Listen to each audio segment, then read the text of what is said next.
Pain is one of the most familiar feelings that we've learned to understand, that we've learned to recognize, even from the early stages of our lives.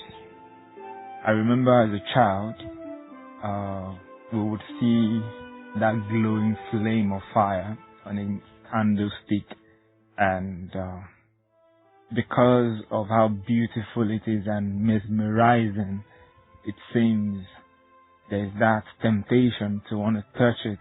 And of course, if you grew up in my part of the world, we were encouraged to touch the fire, and in fact, we were told it is actually flower and we should touch it, right?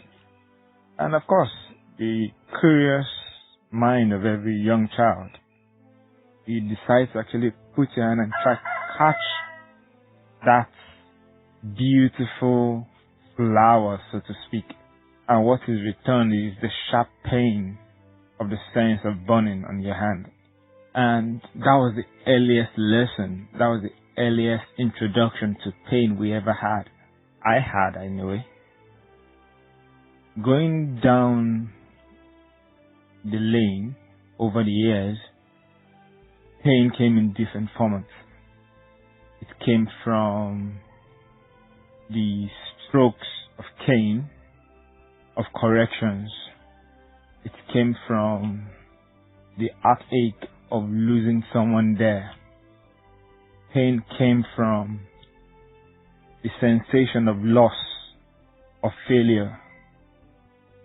Pain came from different things, even from the most unassuming, even from the most mundane of things. Anything and a lot of things can be a source of pain to different kind of people. Have you ever imagined a world without pain? Have you ever considered what it would be like if there was no sensation of pain, if our brains cannot interpret pain, if we cannot interpret heartache, if we cannot interpret that feeling of grief, that emotion? It would be devastating. Imagine if you put your hand in fire and you can't sense any pain. You would get burnt and you wouldn't even feel it. You would have a level 5 or a grade 5 burn and you would not even know. You could step on a bottle, on a broken bottle, and not feel the pain, and you could bleed to death without even knowing. Pain serves sometimes as a checkmate for us.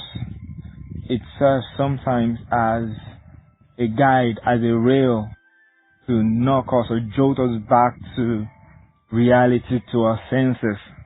Pain in itself is painful, right? Pain in itself, it's not something we want to experience. It's not something we look forward to. It's not something anyone would choose, anyone in their right state of mind anyway. But even still, it comes. And when it does, we feel it. Even the greatest man who walked the face of the earth endured pain, agonizing pain on a wooden cross. But that pain was the guiding line to him fulfilling his destiny. The pain we feel sometimes is the rail, is the anchor that holds us to reality, to tell us we can still come out alright. The pain we feel sometimes is what tells us you are still alive, you are still in this race, it is not over yet. No one wants pain. We all wish it would go away. But as tempting and as inviting as the thought of a life without pain is, it would be a disaster. Not every kind of pain is even fathomable. But I can assure you that there is no pain that cannot be turned into a form of gain in the end. Someone shared a story of how in their lives they lost a loved one. And from the loss of that loved one, in fact, it was actually an infant. From the loss of that infant, while brooding on it, while trying to understand the loss, trying to comprehend the pain, trying to live through the pain, they found a purpose. And right now, over 1,000 children are actually benefiting from the lessons they learned from the pain of that loss. So, you may be going through one pain now. You may be experiencing a source of loss, a deep pain in your heart. I may not have the right words to say to you. I may not know exactly what to tell you.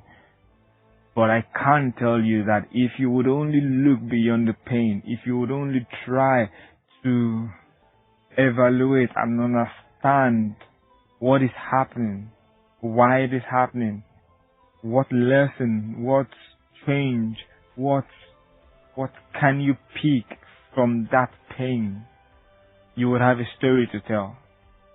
You would not be drowned in your pain. For it will come and it will pass. My name is Lauli Bitoye and this has been Crit 516.